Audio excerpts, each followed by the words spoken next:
Welcome to Blizzard Fire. We hope this video helps fire up your solution. In this video, I will show how to make a rough sketch, easy method. Start by gathering a pencil, eraser, paper, and a simple reference image, and set a timer for focused practice. Begin with large shapes to map composition, draw loose lines without worrying about details, and check proportions quickly. Work from general to specific, refine major forms, and stop often to compare your sketch to the reference for steady improvement. Once materials are ready, block the main shapes to establish structure and balance in your sketch. Draw basic forms lightly, avoid pressing too hard, and step back to view the overall layout. Use your pencil as a measuring tool to compare sizes and angles, then adjust until relationships feel right.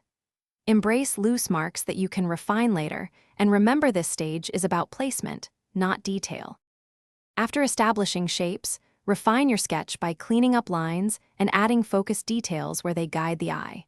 Soften some edges and darken others to create depth, and keep marks economical to avoid clutter. Use a blending stump or light shading to suggest form, and selectively erase construction lines to reveal a clearer drawing.